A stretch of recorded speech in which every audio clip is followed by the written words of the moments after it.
The scream that tore from Jennifer Vaughn's throat when she discovered the empty lockbox could have shattered glass, but instead, it shattered the last remnants of her carefully constructed dream. $347, every penny she had saved from taking in laundry and mending clothes for 2 years, vanished like morning dew under the harsh sun of Caldwell, Idaho.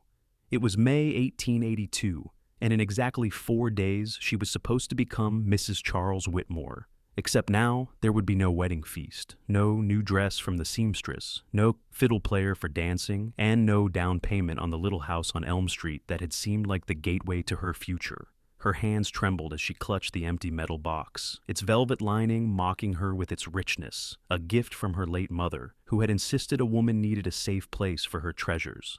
The key had been hidden under her mattress in the boarding house, where she rented a small room, but Charles had known where she kept it because she had trusted him with every secret her heart contained. She felt like the world's greatest fool standing there in her simple cotton dress, her dark hair falling loose from its pins, tears streaming down her cheeks as the afternoon light slanted through the window and illuminated the space where her future had been. Jennifer did not waste time wondering if perhaps she had misplaced the money or if someone else might have taken it.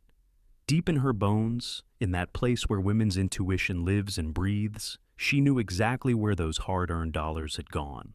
Charles had been acting strange for the past week, avoiding her questions about the final arrangements, his breath sharp with whiskey when he kissed her goodnight, his eyes unable to meet hers when she asked if everything was proceeding according to plan. She had pushed down her concerns, told herself that all men got nervous before their wedding day, that she was being overly suspicious because her own father had been a drunk who gambled away every cent her mother ever earned. But she was not her mother, and she would not live that life. Jennifer threw on her shawl and stormed out of the boarding house with such fury that Mrs. Henderson, the landlady, actually stepped back against the wall to let her pass. The streets of Caldwell were busy with afternoon traffic, wagons rolling through carrying supplies, horses tied at various hitching posts, men in dusty work clothes heading toward the saloons, and women clutching baskets as they finished their shopping before supper time. The town had grown considerably since the Oregon Short Line Railroad had come through, bringing prosperity and problems in equal measure. More people meant more opportunity, but it also meant more places for a man to lose himself and his money. She knew where to find Charles. The Red Dog Saloon sat on the corner of Main and 3rd, its painted sign faded but still legible, its doors swinging open to release clouds of tobacco smoke and raucous laughter. Nice women did not enter such establishments, but Jennifer was well past caring about propriety at this particular moment. She pushed through those doors like an avenging angel, her green eyes blazing, and the immediate silence that fell over the room would have been comical under different circumstances. There he was, slumped at a corner table with 3 other men she recognized as layabouts and gamblers, cards spread before them, empty glasses creating rings on the scarred wooden surface. Charles Whitmore looked up at her with bleary eyes, his handsome face flushed with drink, his collar loosened and his hair disheveled. For a moment he seemed confused, as if he could not quite place who she was, or why she might be standing in a saloon looking like fury personified. "Jennifer," he slurred, attempting to stand and nearly knocking over his chair in the process. "What are you doing here? This ain't no place for a lady." "Where is it?" Her voice cut through the room like a knife through butter. "Where is my money, Charles?" Something flickered across his face. Guilt, perhaps, or maybe just irritation at being confronted. "Now, darling, let's not make a scene. Come outside and we can discuss this like civilized people." "Civilized?" She laughed, but there was no humor in it. "You stole from me. You took every cent I had saved for our wedding, and you were sitting here drinking it away like it means nothing. Nothing." One of the men at the table whistled low, and another snickered, which only made Charles's face darken with anger. He did not like being made to look foolish in front of other men. She knew that about him, but she found she no longer cared about protecting his pride. "I borrowed it," he said, his words careful and deliberate, in the way of drunks trying to sound sober. "I had a sure thing, a card game where I could have doubled our money, tripled it even. How was I supposed to know the deck was marked?" "You gambled away our wedding money?" Jennifer felt something cold and hard settle in her chest, replacing the anger with something worse, something like grief. "All of it?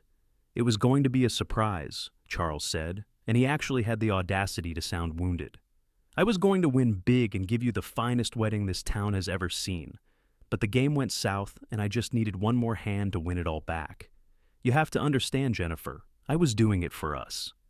For us, she repeated flatly. You were doing it for us when you stole from me and lied to my face for days while I planned a wedding that can never happen now. A voice spoke from somewhere behind her. A man's voice, deep and measured and carrying the slight drawl of someone who had spent time in Texas. Seems to me a man who would steal from his bride is not much of a man at all.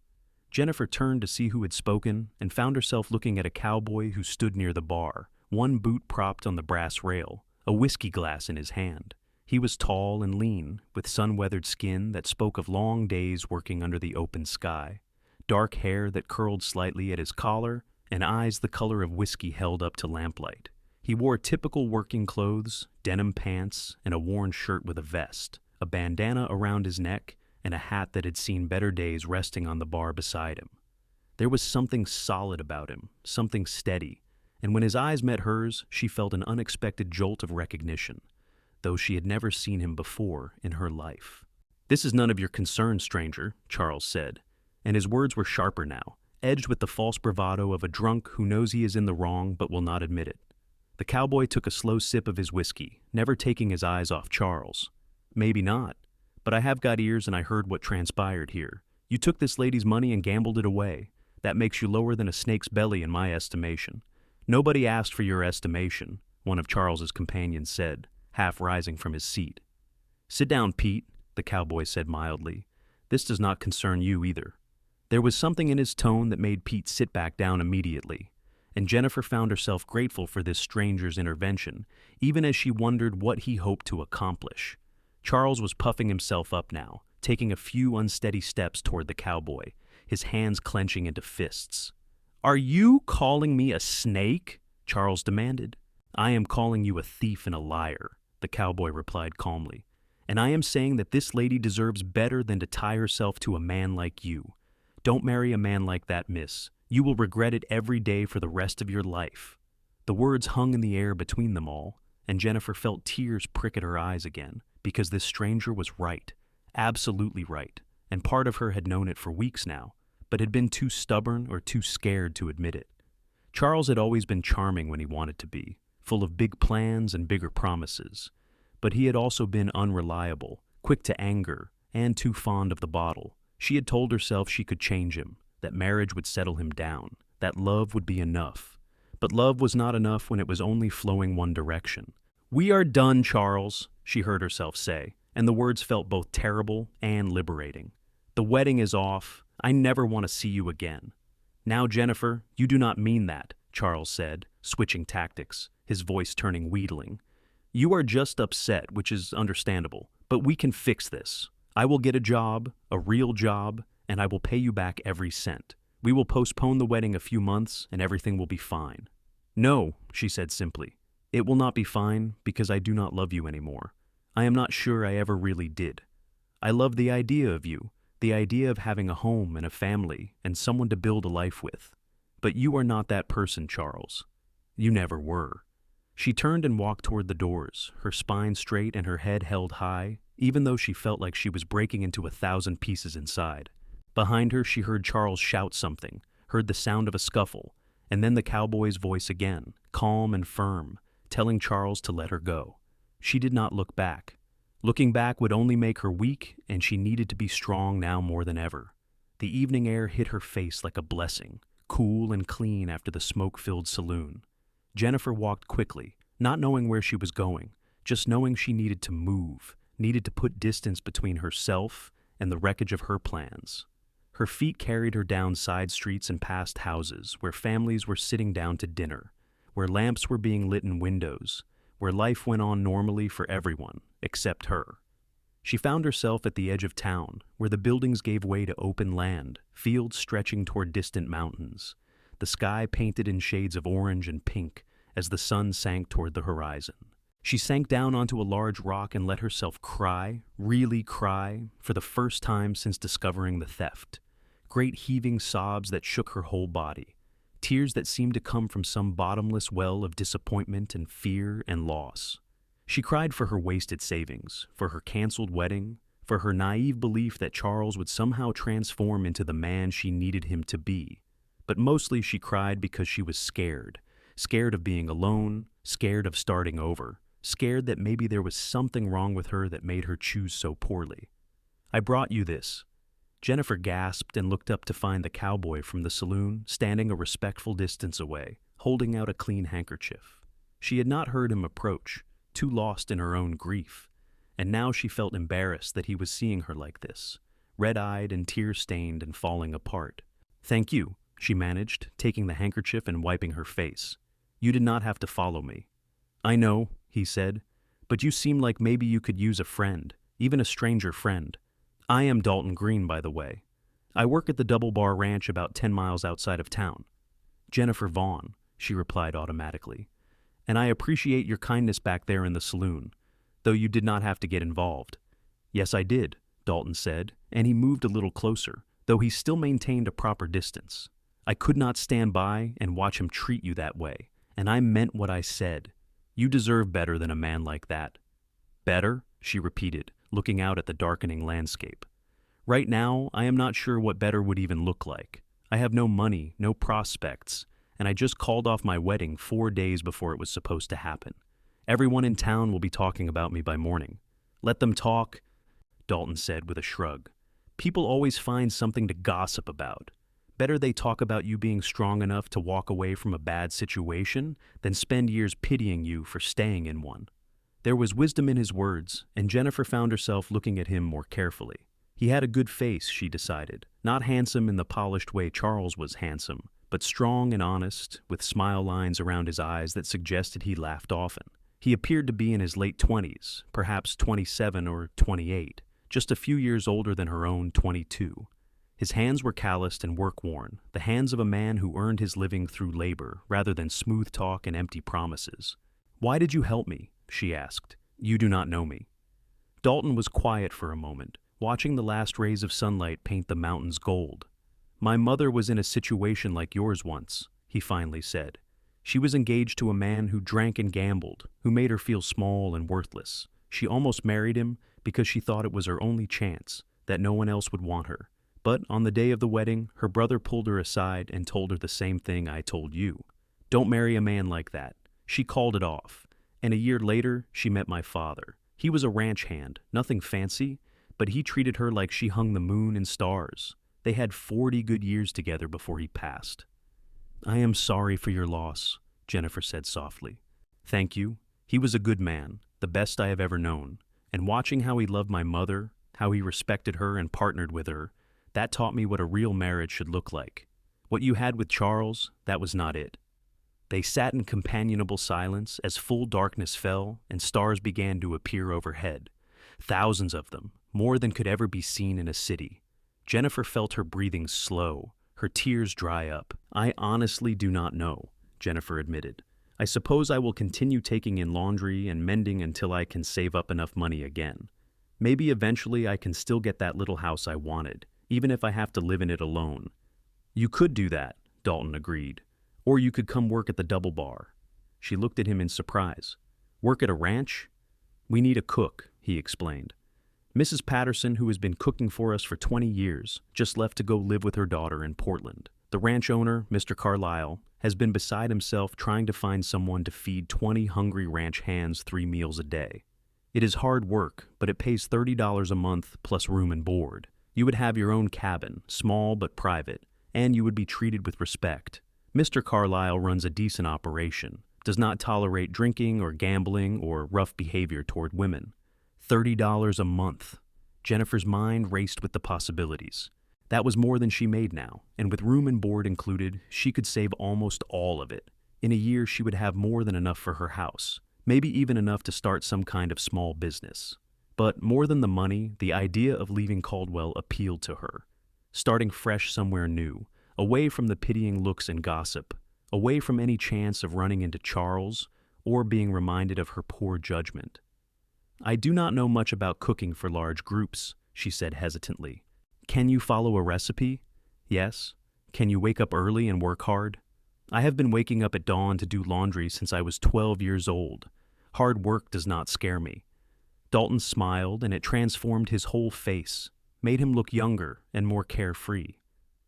"Then you are exactly what we need. Come out tomorrow and meet Mr. Carlyle. If you two get along, the job is yours." Jennifer found herself nodding before she had fully thought it through, but something about this felt right in a way nothing had felt right in months. "All right, I will come tomorrow." "Good," Dalton said, standing and offering her his hand to help her up. "I will meet you at the livery stable at 8 in the morning. We can ride out together, and I will make sure you get back to town safely afterward if you decide it is not for you." His hand was warm and strong, and when he pulled her to her feet, she noticed he released her immediately. No lingering touch or inappropriate familiarity.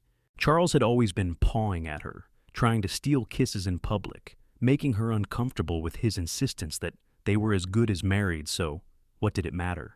But Dalton treated her like a lady deserved to be treated, and she found herself grateful beyond measure that he had been in that saloon tonight.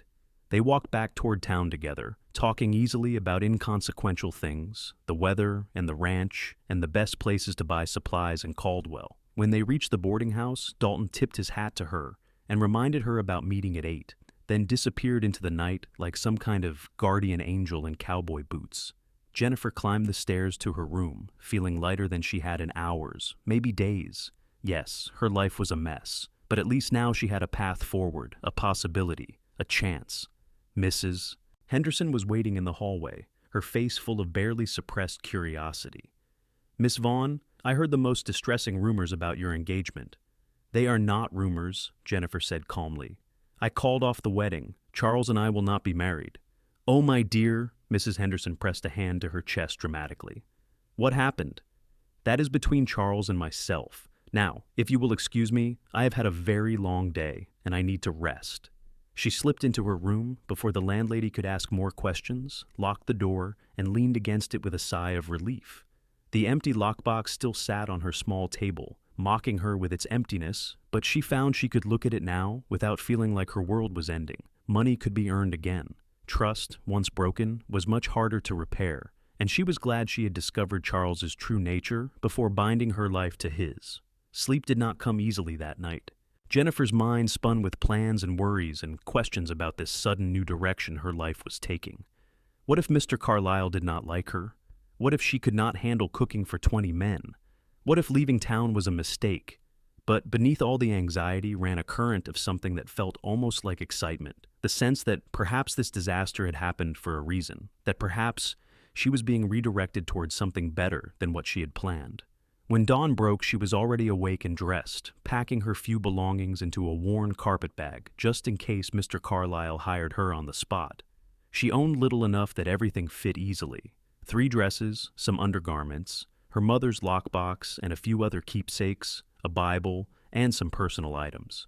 Looking around the small room she had rented for the past year, she felt no particular attachment to it.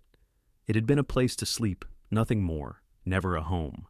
At precisely 8 o'clock, she walked to the livery stable and found Dalton already there, standing beside 2 horses, one a large bay gelding and the other a smaller buckskin mare. He smiled when he saw her, and she noticed he had cleaned up a bit, his face freshly shaved, his shirt obviously his best one, though still worn from use. "Morning," he said, touching the brim of his hat. "This is Buttercup. She is the gentlest horse we have, perfect for a lady who maybe does not ride much." Jennifer appreciated his tact. In truth, she had only been on a horse a handful of times in her life, growing up in town as she had. "Thank you. I will try not to embarrass myself." "Nothing embarrassing about learning," Dalton said easily, and he helped her mount, making sure she was secure before swinging up onto his own horse with practiced ease.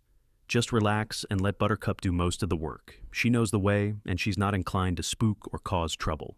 They rode out of Caldwell, heading west, following a well-worn trail that cut through farmland before opening up into wilder country. The morning was beautiful, cool, but warming quickly, the sky a brilliant blue dotted with small white clouds.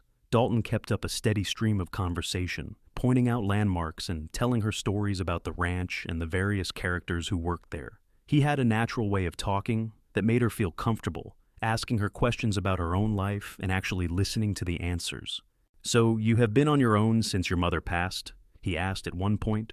"Yes, for almost 3 years now. Jennifer confirmed. She got sick one winter and never recovered, pneumonia. I nursed her as best I could, but we did not have money for a doctor, and by the time the church ladies got involved, it was too late. That must have been hard, being so young and losing her. It was the hardest thing I've ever gone through, she admitted. She was all I had after my father left when I was 10. He was a gambler and a drunk, much like Charles, I suppose, though I did not see the similarities until it was almost too late. My mother worked herself to the bone to provide for us after he was gone. I think she died of exhaustion as much as illness. And yet, you still nearly married someone cut from the same cloth, Dalton observed gently. Why? Jennifer was quiet, considering the question seriously. Fear, I suppose. Fear of being alone, of having no one, of becoming a spinster that everyone pities. Charles could be charming when he wanted to be, and he promised me all the things I thought I wanted. A home, children, security. I convinced myself that his drinking was just a phase, that he would settle down once we were married. But last night, when I found that empty lockbox, I realized I was seeing my future. A future of making excuses for him, of hiding his drinking from neighbors, of never having enough money because he would always find a way to waste it. That was my mother's life, and I will not live it. Good for you, Dalton said firmly. It takes courage to walk away from something even when it is wrong, especially when you have already invested so much into it. They rode in comfortable silence for a while, and Jennifer found herself studying Dalton from the corner of her eye. He sat his horse like he was born to it, completely at ease, his body moving with the animal's rhythm. There was something inherently trustworthy about him, something that made her feel safe, even though she barely knew him. It occurred to her that she had never felt quite this way with Charles, who had always kept her slightly off balance, never quite sure where she stood with him. After about an hour of riding, the Double Bar Ranch came into view. It was larger than Jennifer had expected, with a big barn, several outbuildings, a bunkhouse, and a main house that looked well maintained. Fences stretched in every direction, enclosing pastures where cattle grazed peacefully. Several men were already at work despite the early hour, and they waved at Dalton as he and Jennifer rode past. That is the main house where Mr. Carlyle lives with his wife, Dalton said, pointing to a 2-story structure with a wide porch. The bunkhouse is over there where most of the hands sleep, and that cabin on the far side, the one with the red door, that is where Mrs. Patterson lived. It would be yours if you take the job. Jennifer looked at the small cabin with interest. It was simple but appeared sturdy, with a covered porch and windows that would let in good light. It was certainly nicer than her rented room in the boarding house, and the idea of having her own space, her own place, was deeply appealing. Dalton helped her dismount in front of the main house, and before they could even knock, the door flew open to reveal a stout woman in her 50s with gray-streaked hair and a no-nonsense expression. Dalton Greene, please tell me you have brought me a cook before these men stage a mutiny over burnt bacon. Good morning to you too, Mrs. Carlyle, Dalton said with a grin. This is Miss Jennifer Vaughn from Caldwell. She is interested in the position. Mrs. Carlyle looked Jennifer up and down, with sharp eyes, but there was kindness in her gaze. Can you cook, girl? Yes, madam, Jennifer said. I have been cooking for myself since I was young, and I took in some cooking work for families in town when laundry was slow. That is not the same as feeding 20 ranch hands who eat like locusts, Mrs. Carlyle said bluntly. Breakfast is at 5 in the morning, lunch is at noon, and dinner is at 6 in the evening. You will have one day off a week, Sunday after breakfast is served. The pay is $30 a month, and you get your own cabin plus all your meals. The work is hard, and the men can be particular, but if you do a decent job, they will appreciate you. What do you say? Jennifer took a deep breath. I say yes, madam. I am a hard worker, and I promise I will do my best. Your best had better be pretty good, Mrs. Carlyle said, but she was smiling now. Come on inside, and I will show you the kitchen, and we can discuss menus and supplies. Dalton, make yourself useful, and take Miss Vaughn's bag to the cabin. The next few hours passed in a blur as Mrs. Carlyle gave Jennifer a thorough tour of the kitchen. A massive room with a huge wood stove, long counters, and more pots and pans than Jennifer had seen in her entire life. There was a pantry stocked with basics and a cellar for storing vegetables and preserves. Mrs. Carlyle went over expected meals, dietary restrictions for a few of the men, her own recipes that were favorites among the hands, and 100 other details that made Jennifer's head spin. Lunch is in an hour, Mrs. Carlyle finally said. "I will help you today so you can see how it goes, but tomorrow you are on your own. Can you handle that?" "Yes, madam," Jennifer said, rolling up her sleeves. "Just tell me what you need me to do," working alongside Mrs. Carlyle was actually enjoyable once Jennifer got over her initial nervousness. The older woman had strong opinions about everything from the proper way to slice bread to the exact amount of salt in beef stew, but she was also patient when Jennifer asked questions and generous with praise when something was done well. Together they prepared a lunch of stew, biscuits, and apple pie, and when the bell rang to call the men in, Jennifer felt her stomach clench with anxiety about meeting them all. They came in like a stampede, dusty and hungry, filling the long dining room with noise and laughter. But when they saw Jennifer standing beside Mrs. Carlyle, they immediately removed their hats and minded their manners, greeting her politely and thanking her for the meal. Dalton gave her an encouraging smile from his spot at the table, and she felt herself relax slightly. The food disappeared with gratifying speed, and the compliments were genuine and plentiful. These were men who appreciated a good meal because they worked hard and burned through energy like wildfire. When they had all filed back out to return to work, Jennifer and Mrs. Carlyle tackled the massive pile of dishes. "You did well," Mrs. Carlyle said. "The men liked you, I could tell. And more importantly, they liked your cooking. The biscuits were especially good, nice and fluffy." "Thank you," Jennifer said, feeling a warm glow of accomplishment. "I was so nervous I could barely think straight." "That will pass," Mrs. Carlyle assured her. "After a few days it will become routine, and after a few weeks you will be able to do it in your sleep. Now, let me show you to your cabin so you can settle in before dinner preparations."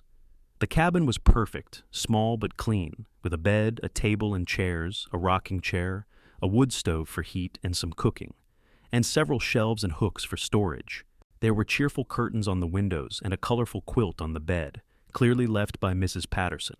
"She said to tell whoever took over that the quilt was a gift," Mrs. Carlyle said. "She made it herself during her years here. Consider it a welcome present." Jennifer ran her hand over the quilt, touched by the gesture from a woman she had never met. "Please thank her for me if you write to her." "I will. Now, you rest for a bit.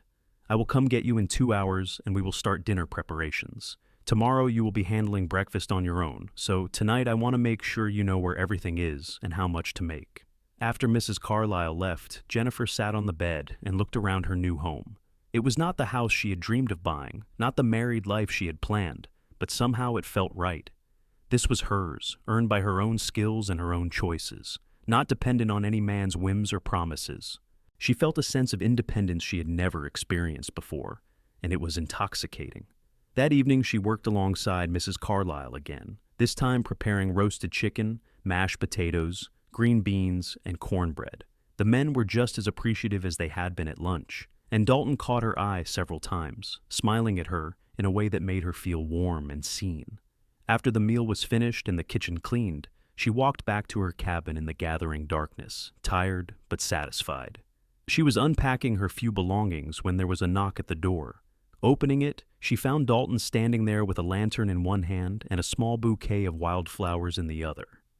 "I thought these might brighten up your new place," he said, looking slightly self-conscious. "I picked them this afternoon while moving cattle. Nothing fancy, just some prairie flowers." "They are beautiful," Jennifer said, genuinely touched. She took them and found an old jar to use as a vase, filling it with water from the pitcher on her table. "That was very thoughtful of you, Dalton. You have been so kind to me, and I do not know how to thank you properly." "You do not need to thank me," he said. "I am just glad you decided to come out here. I think you are going to do real well at the Double Bar." They stood there in her doorway, the evening breeze carrying the smell of grass and distant cattle, the stars beginning to appear overhead. Jennifer found herself not wanting him to leave, enjoying his company in a way that surprised her, given everything she had just been through with Charles. "Would you like to sit for a few minutes?" she asked, gesturing to the 2 chairs on her small porch. "I am too keyed up to sleep yet anyway." "I would like that," Dalton said, and they settled into the chairs, the lantern casting a warm glow around them. They talked for over an hour, sharing stories from their lives, laughing at shared jokes, finding common ground in unexpected places. Dalton told her about growing up on a small ranch in Texas, about losing his father 2 years ago and his mother just last year, about coming to Idaho to start fresh and find his own way. Jennifer told him about her childhood, about her mother's strength and her father's weakness, about her dreams of having a stable life and a home of her own. "You will have that," Dalton said with certainty. "Maybe not the way you originally planned, but you will have it. You are strong, Jennifer, stronger than you probably realize." "I do not feel very strong," she admitted. "Yesterday I felt like my whole world was ending." "But you got up today and started building a new one," Dalton pointed out. "That is the definition of strength right there." When he finally stood to leave, he paused and looked at her seriously. "I know this might be too soon, and you have every right to tell me it is none of my business, but I am glad you did not marry Charles Whitmore. Not just because he was wrong for you, but because—" He paused, seeming to struggle with his words. "Because I have not been able to stop thinking about you since I saw you in that saloon. And I know you just got out of a bad situation, and probably the last thing you want is another man complicating your life. But I wanted you to know that I think you are remarkable." Jennifer's heart was beating fast, but it was not the anxious, uncertain feeling she had often experienced with Charles. This was something different, something that felt like possibility rather than dread. "I think you are remarkable too," she said softly. "And no, it is not too soon for you to tell me that. After everything Charles put me through, honesty is the most refreshing thing I could ask for." Dalton smiled, the kind of smile that reached his eyes and made them crinkle at the corners. "Then I will be honest with you always. That is a promise. Good night, Jennifer. Sleep well." "Good night, Dalton." She watched him walk away toward the bunkhouse, his lantern bobbing in the darkness, and she felt something unfurling in her chest, something that might have been hope or might have been the very beginning of falling in love. It terrified her and thrilled her in equal measure, but she did not push the feeling away. Instead, she let herself acknowledge it, examine it, and recognize that what she was feeling now was nothing like what she had felt with Charles. The next morning, Jennifer was up before dawn, lighting lamps in the kitchen and stoking the fire in the massive stove. She made coffee first, strong and hot the way Mrs. Carlyle had shown her, and then began preparing breakfast: scrambled eggs, bacon, fried potatoes, biscuits, and oatmeal. It was an enormous amount of food, but she remembered Mrs. Carlyle's warning that ranch hands ate prodigiously. The men began filing in right at 5 o'clock, still half asleep, but perking up at the smell of coffee and bacon. Dalton was among them, and he gave her a warm smile that made her feel capable and confident. The breakfast was a success, the men thanking her and complimenting the food, and when the last one had left to begin his workday, Jennifer stood in the kitchen surrounded by dirty dishes and felt proud of what she had accomplished. Days turned into weeks, and Jennifer fell into a rhythm at the double bar. She woke early, cooked 3 large meals a day, kept the kitchen clean and organized, and planned menus that kept the men well fed and happy. Mrs. Carlyle checked on her regularly at first, but soon she was leaving Jennifer to her own devices, trusting her to handle the work. On Sunday afternoons, after breakfast was served and cleaned up, Jennifer had precious hours to herself. Sometimes she rested, catching up on sleep, but more often she found herself spending time with Dalton. He would seek her out without fail on her days off, always with some excuse about showing her a pretty spot on the ranch, or teaching her to ride better, or introducing her to his favorite horse. They would walk for hours, talking about everything and nothing, and Jennifer found herself opening up to him in ways she never had with Charles. Dalton listened when she spoke, really listened, asking thoughtful questions and remembering details from previous conversations. He told her about his dreams of eventually owning his own ranch, of building something that would last, of finding a partner to share that life with. "What kind of partner?" Jennifer asked one Sunday in late June as they sat beside a creek that ran through the property, their boots off and feet cooling in the water. "Someone strong," Dalton said without hesitation. "Not just physically, though that helps on a ranch, but strong in character. Someone who can face hardship without crumbling, who can make hard decisions when necessary, who is not afraid of work. And someone kind, because strength without kindness is just cruelty in a different form." "That is a tall order," Jennifer said, but she was smiling. "Maybe," Dalton agreed. "But I have seen that combination before, in my mother, and I have seen it in you too, Jennifer." She looked at him, at his honest face and his steady eyes, and felt her heart skip in her chest.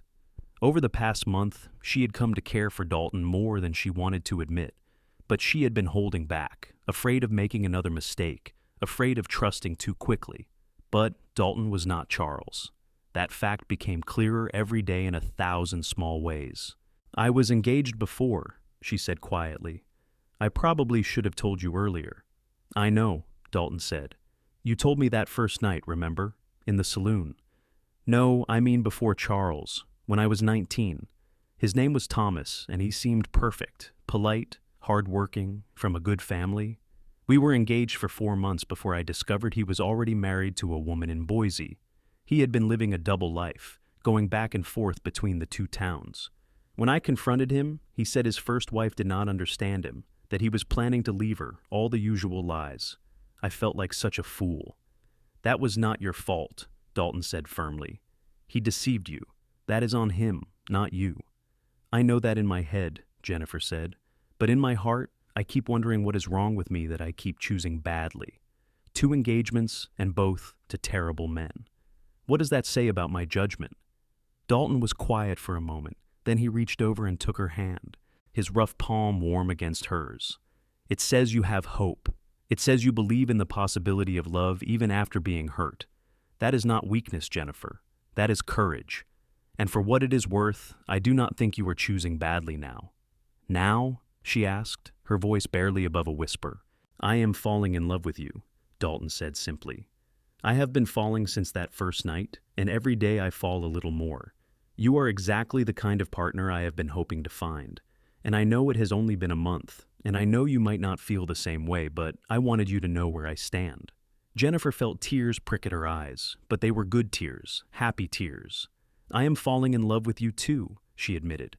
"I have been trying not to because I was scared, but the truth is, I have never felt about anyone the way I feel about you. You make me feel safe and seen and valued. You make me feel like I can be myself without pretending or hiding. That is something I have never had before." Dalton squeezed her hand gently. "Then we will take this slow.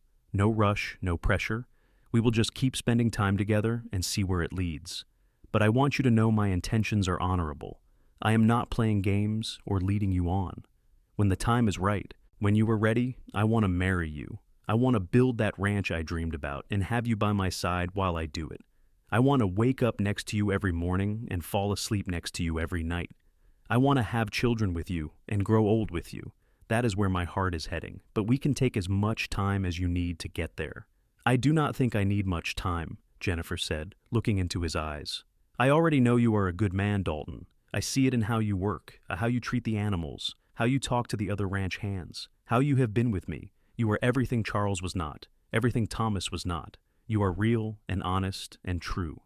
"Then court you properly I will," Dalton said with a grin, "with flowers and walks and sweet words and all the things a lady deserves." "I would like that," Jennifer said, and then, feeling bold, she leaned over and kissed him softly on the cheek. "Thank you for being patient with me." "Always," Dalton promised, and the look in his eyes made her believe him completely. The summer passed in a haze of work and falling in love. Dalton courted Jennifer with a sweetness that made her heart ache in the best possible way. He brought her wildflowers every Sunday, carved her a wooden box to store her treasures in, taught her to ride so well that she could gallop across the fields without fear. They would steal moments together throughout the week, brief conversations in the barn or shared smiles across the dining room, and on Sundays they would lose themselves in long walks and longer talks. The other ranch hands teased Dalton mercilessly about being smitten, but it was all good-natured. They liked Jennifer, appreciated her cooking and her kindness, and they were happy to see Dalton so obviously content. Mr. and Mrs. Carlyle approved of the relationship as well, going so far as to invite both of them to dinner at the main house on several occasions. "You two remind me of myself and Mr. Carlyle when we were young," Mrs. Carlyle said one evening in August. "Same kind of solid foundation, same kind of understanding between you. That is the kind of thing that lasts." In September, Dalton took Jennifer into Caldwell for the Harvest Festival, a day of games and food and dancing that the whole town attended. Jennifer had been nervous about returning, worried about running into Charles or facing gossip, but Dalton held her hand and stayed by her side and made her feel brave. They did see Charles briefly, stumbling drunk out of a saloon, his clothes dirty and his face haggard. He saw them together, and his expression twisted with bitterness, but he said nothing, just turned and walked away. Jennifer felt nothing but pity for him, and profound gratitude that she had escaped when she did. They danced that evening to a fiddle player's music, Dalton's arms around her as they spun in circles under strings of lanterns.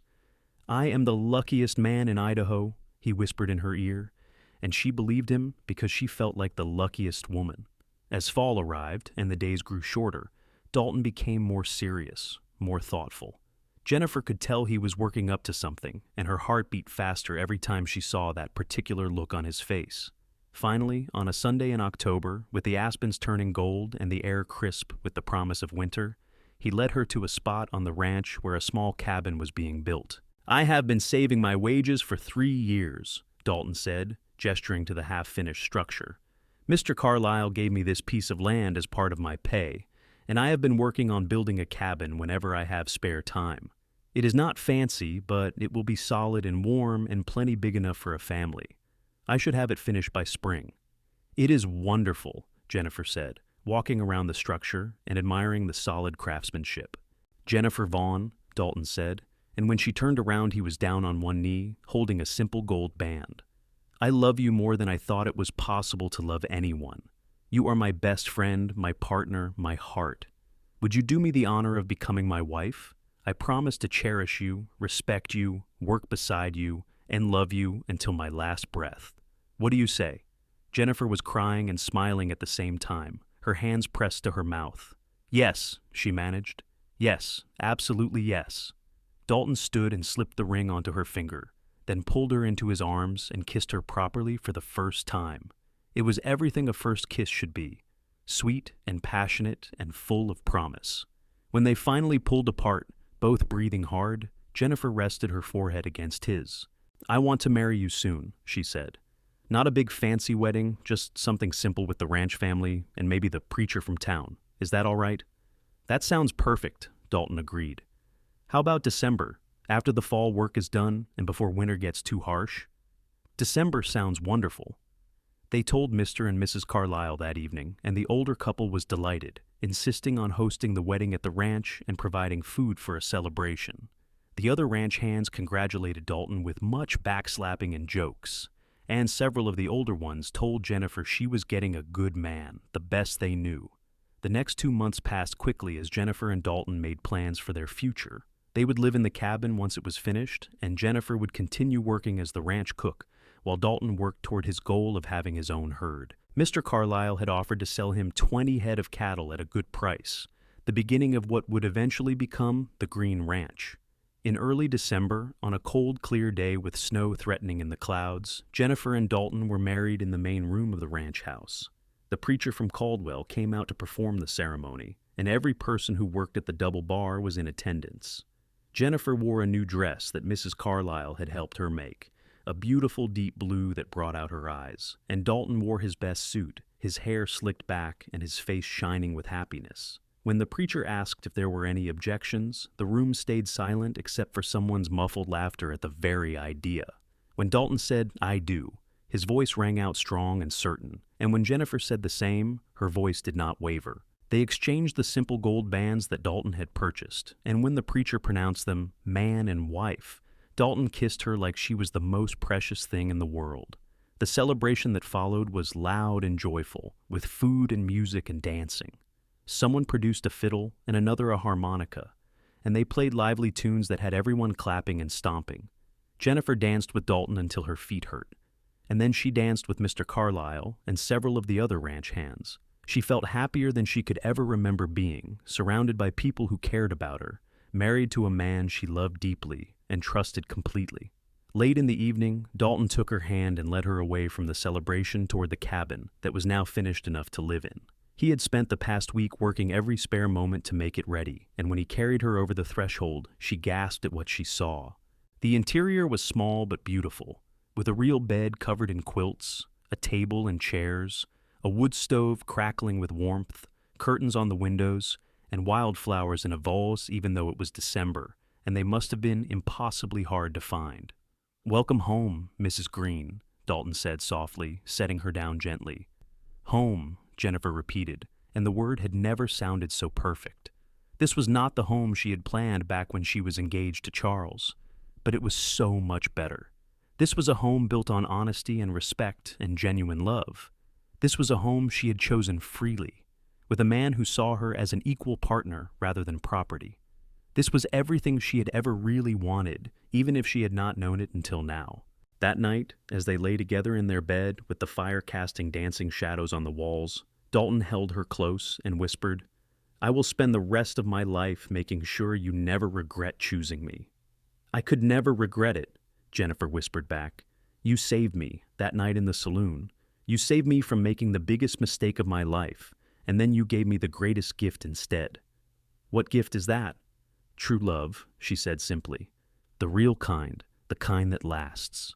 Winter passed gently for the newlyweds. Jennifer continued her work as the ranch cook, though now she had Dalton to come home to every night, and that made even the hardest days feel manageable.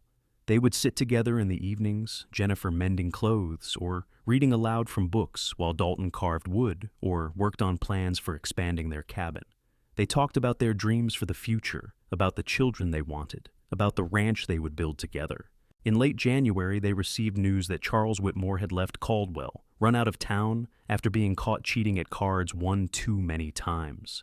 Jennifer felt nothing at the news except relief that he had moved on and hopefully would find his own way to change, though she doubted it would happen.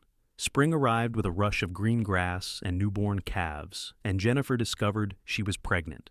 She told Dalton one evening in April, and he lifted her up and spun her around with such joy that she laughed until her sides hurt. They told Mr. and Mrs. Carlisle next, and the older couple was thrilled, already making plans to help with childcare and offering advice about what to expect. Jennifer continued working through her pregnancy, only stopping when she became too large to move comfortably around the kitchen in her 8th month. The other ranch hands treated her like precious cargo, constantly worried she was doing too much, and she found their concern touching even when it was overbearing. Dalton was even worse, hovering and fretting until she had to gently remind him that women had been having babies since the dawn of time, and she would be fine. In late November, almost exactly a year after their wedding, Jennifer gave birth to a son. The labor was long and difficult, attended by Mrs. Carlisle and a midwife from town, but when it was over and she held her baby in her arms, every moment of pain was forgotten. Dalton came in with tears streaming down his face, looking at his wife and child with such wonder that Jennifer fell in love with him all over again. "He is perfect," Dalton whispered, touching the baby's tiny hand with one gentle finger. "Absolutely perfect. What should we name him?" "I was thinking David," Jennifer said. "After your father." Dalton's eyes filled with fresh tears. "He would have been so honored. David Greene it is." David was a healthy, happy baby who rarely fussed and seemed content to be passed around among the ranch hands who all spoiled him terribly. Jennifer returned to cooking part-time when David was 3 months old, bringing him to the kitchen with her in a basket where he would sleep or gurgle happily while she worked. Dalton's herd had grown to 50 head now, and he was making plans to eventually start his own operation on land adjacent to the double bar that Mr. Carlisle had agreed to sell him at a fair price. When David was a year old, Jennifer discovered she was pregnant again. This time she knew what to expect and was less nervous, though Dalton's hovering reached new heights. Their daughter was born the following October, a tiny thing with dark hair and her father's eyes. They named her Margaret after Jennifer's mother, and the baby seemed determined to make her presence known, crying lustily and demanding attention. The years passed in a blur of work and family and love. Dalton built his herd slowly and steadily, and by the time David was 5 and Margaret was 3, he was ready to strike out on his own. Mr. Carlisle sold them the land they had been working toward, 160 acres of prime grazing land, with a creek running through it. Dalton and several of the ranch hands built a larger house for the growing Greene family, while Jennifer planned gardens and a chicken coop, and all the things that would make their ranch a real home. They hired a new cook for the double bar, a widow named Sarah who was glad for the work, and Jennifer finally stepped away from the job she had held for 6 years. She did not miss the early mornings or the endless dishes, but she did miss the camaraderie of the ranch and made sure to visit often. The Greene Ranch, as it came to be known, prospered under Dalton's careful management and Jennifer's practical wisdom. They made decisions together, equal partners in every way, and their respect for each other only grew deeper over time. They had 2 more children, another son and another daughter, and their home was always full of laughter and noise and love. One evening when Jennifer was 35 and Dalton 38, they sat on the porch of their house watching the sunset paint the mountains purple and gold. Their oldest, David, was working with his father now, learning the cattle business. Margaret was becoming a fine horsewoman. The younger children were playing in the yard, their shrieks of laughter carrying on the evening breeze. "Do you ever think about what your life would have been like if you had married Charles Whitmore?" Dalton asked, reaching over to take her hand. Jennifer thought about it seriously. "Sometimes," she admitted, "but only in the way you think about a bullet you narrowly missed. I am grateful it did not happen, grateful every single day that I found that empty lockbox and had my eyes open before it was too late." "I am grateful too," Dalton said. "Grateful that I happened to be in that saloon that night. Grateful that I had the courage to speak up. Grateful that you gave me a chance even though you had every reason to swear off men forever." "Best decision I ever made," Jennifer said, squeezing his hand. "You know, I used to think I wanted security and stability above all else. That is why I was willing to overlook Charles's flaws. But what I have with you is so much more than that. Yes, we have built a secure life, but more importantly, we have built a true partnership. We have built love and respect and trust. Those things are worth more than all the money in the world." "I love you, Jennifer Greene," Dalton said, lifting her hand to his lips and kissing it gently. "More now than the day I married you, and I will love you more still tomorrow than I do today." "I love you too," Jennifer said. "Thank you for telling me not to marry a man like Charles. Thank you for seeing me and valuing me and building this beautiful life with me." They sat together as the stars began to appear overhead, the same stars that had witnessed their first conversation all those years ago. The wind carried the smell of sage and grass and distant cattle, the sounds of their children playing, the promise of another good day tomorrow. Jennifer thought about the girl she had been, standing in that boarding house with an empty lockbox and a broken heart, and she wished she could tell that girl that everything would work out better than she could possibly imagine, because it had. Every struggle, every hardship, every moment of doubt had led her here, to this porch, with this man, surrounded by this life they had created together. She had learned that true love was not about grand gestures or empty promises. It was about showing up every day and choosing each other over and over again. It was about partnership and respect and working towards shared goals. It was about a cowboy in a saloon who saw a woman in trouble and had the decency to speak up, who then had the patience to let her heal and the courage to love her when she was ready. As the last light faded from the sky and Dalton stood to light the lanterns, Jennifer sent up a silent prayer of gratitude for the path her life had taken. She had started out looking for security and had found something infinitely more valuable: a true partner, a real love, and a home built on solid ground. The empty lockbox that had seemed like such a disaster had actually been the greatest blessing in disguise, because it had freed her to find what she really needed. And what she needed had been Dalton Greene all along. She had just not known it yet. Now, watching him move around their porch lighting lamps, seeing the way he smiled at their children, feeling the warmth of the home they had built together, she knew with absolute certainty that she was exactly where she was meant to be. The past was behind her, forgiven and forgotten, and the future stretched out ahead, full of promise and possibility. Years continued to pass with the steady rhythm of ranch life. Their children grew and thrived, each of them inheriting their parents' work ethic and strong values. David eventually took over much of the day-to-day running of the ranch, proving himself to be as capable and honest as his father. He married a school teacher from town and brought her to live at the Greene Ranch, building his own cabin on the property. Margaret fell in love with the son of a neighboring rancher, and her wedding was the social event of the season, with people coming from 3 counties to celebrate.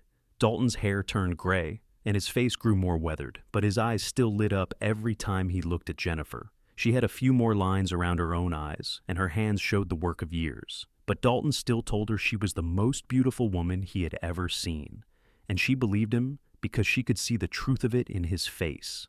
They became grandparents when David's wife gave birth to twin boys, and Jennifer discovered that grandchildren brought a whole new dimension of joy to life. She and Dalton would spend hours with the twins, telling them stories and teaching them to ride and spoiling them in all the ways grandparents are meant to do. More grandchildren followed as their other children married and started families of their own, and the Greene Ranch became a gathering place for the whole extended family. On their 25th wedding anniversary, Dalton took Jennifer back to the spot where they had first sat and talked on that fateful Sunday afternoon, beside the creek, where he had told her he was falling in love with her. The trees had grown taller, and they both moved a little slower, but the creek still babbled over its rocks, and the grass was still green and soft. 25 years, Dalton said wonderingly. Sometimes it feels like yesterday, and sometimes it feels like forever. The best 25 years of my life, Jennifer said. You know, I never did get that little house in town that I was saving for when I was engaged to Charles, but I got something so much better. I got a ranch and a partnership, and a love that has sustained me through everything. I got pretty lucky myself, Dalton said, pulling her close.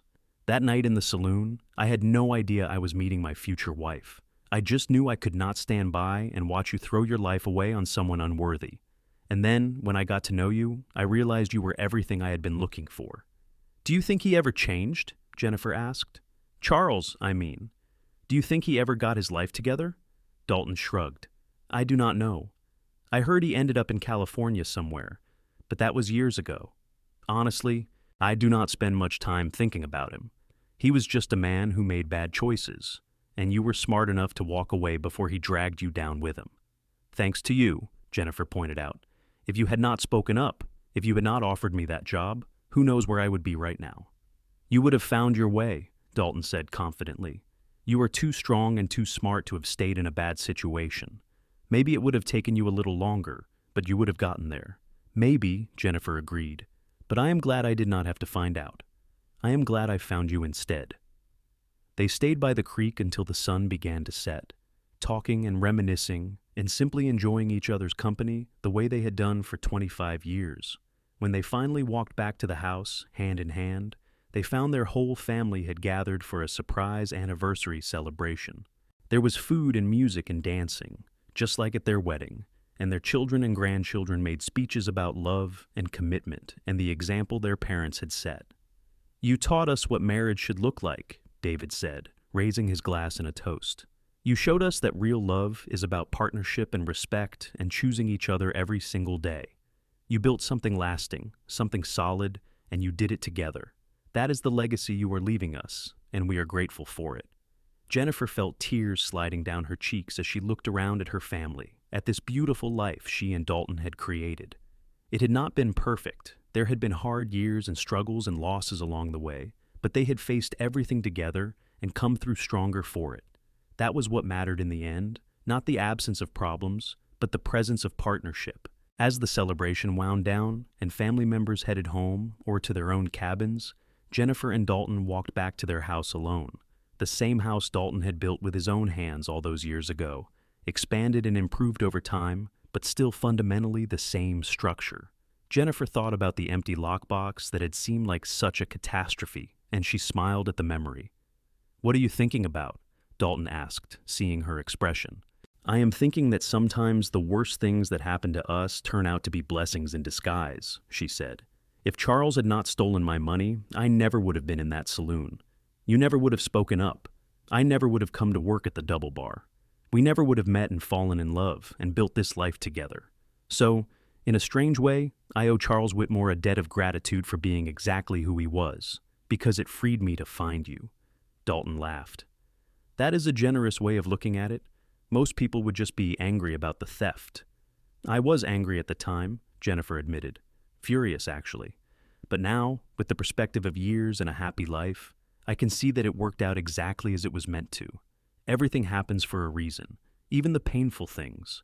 I am just grateful our paths crossed when they did, Dalton said, opening the door to their home. Grateful for every day since. They settled into their evening routine, comfortable and familiar after so many years together. Jennifer made tea while Dalton stoked the fire, and they sat in their favorite chairs, reading and occasionally sharing thoughts or observations. It was peaceful and perfect, the kind of quiet contentment that comes from years of building a life together. In the years that followed, they watched their grandchildren grow and their great-grandchildren arrive. The Greene Ranch continued to prosper under David's management, and the family name became synonymous with quality cattle and honest dealing throughout Idaho. Dalton's health began to fail when he was in his late 60s, his body wearing out from years of hard work, but his mind and spirit stayed strong. Jennifer nursed him through the declining years with the same devotion he had shown her throughout their marriage. She held his hand and read to him, and reminded him of all the good times they had shared. Even when he was too weak to work anymore, he would sit on the porch and watch the ranch operations, offering advice when asked and taking pride in what his family had built. He passed peacefully one autumn evening when he was 72, with Jennifer holding his hand and their children and grandchildren gathered around. His last words were, "I love you, Jennifer. Best choice I ever made was speaking up that night in the saloon." "Best choice I ever made was listening," Jennifer whispered back, and she held him as he slipped away. The grief was enormous and overwhelming, but it was also a testament to how deeply they had loved each other. Jennifer mourned him properly, supported by her large family, who surrounded her with care and comfort. But even in her grief, she found gratitude for the 43 years they had shared, for the life they had built, for the love that had sustained them through everything.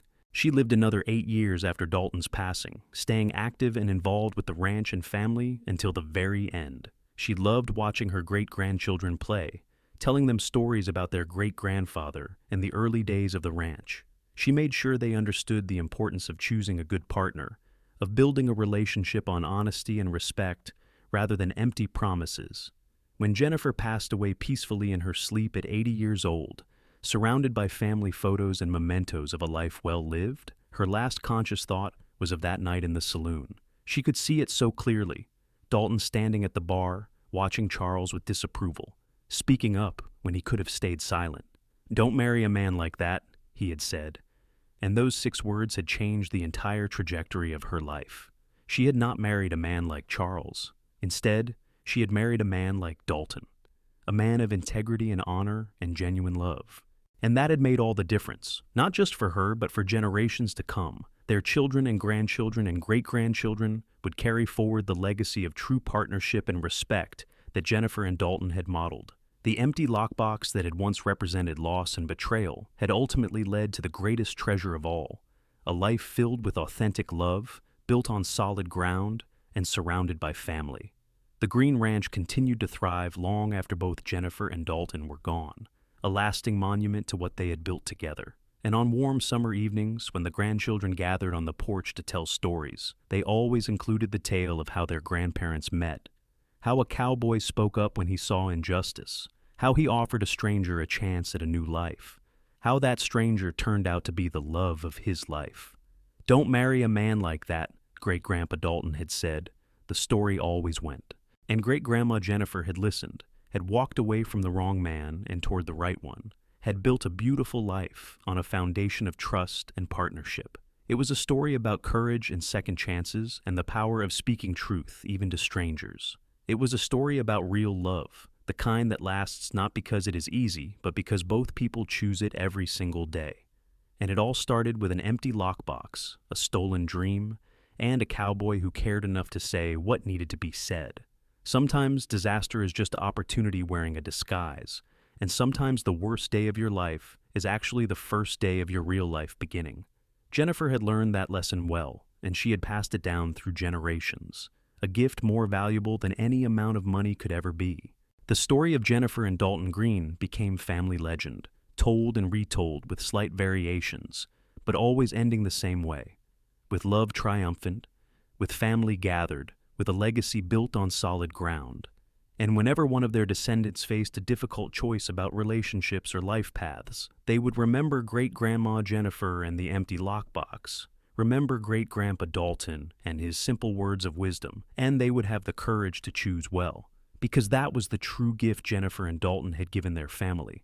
Not just the ranch or the financial security, but the example of what real love looked like, how it behaved, how it endured.